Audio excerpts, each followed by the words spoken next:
This is how China eliminated homelessness. Well, they practically made it illegal. For example, you can't set up a tent in a Chinese city. If you do, security forces forcibly remove you, which means tent cities like the ones you might know from LA simply don't exist. Also, governments have set up homeless shelters where they give food, clothes and blankets to those in need. Those who turn up also get deported from the cities. You see, China is a caste society. Urban people are born into privilege. You are simply tied to the place where you were born, and thus peasants in general cannot buy housing in the cities, nor do they have social security, no healthcare, and when they travel to the city as migrant workers and lose their jobs, they become homeless, and thus the cities round these people up, put them on buses, and if they're lucky, they get sent straight home, and if they're not lucky, they just get sent somewhere random in the countryside so another province can deal with them.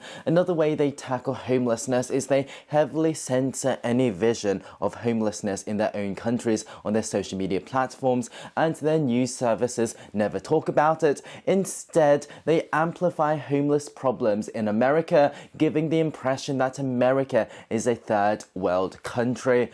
I know there's many who claim there's no homeless problem in China, but if that was the case, why would they put so much effort into anti-homeless infrastructure like spikes? There was a 2020 report that expanded the definition of homelessness to give a true sense of scale of the problem of poverty in China. Quote, "If one counts the people who migrated to cities without a legal permit, work as day laborers without job security or a company dormitory, and live in overcrowded and unsanitary conditions on the edge of cities, there are nearly 300 million homeless." And in a country where there's 600 million people with a monthly income of less than 141 USD and 964 million with a monthly income of less than 282 USD. Is that really so surprising? Thanks so much for watching, and I hope to see you again on Instagram, Twitter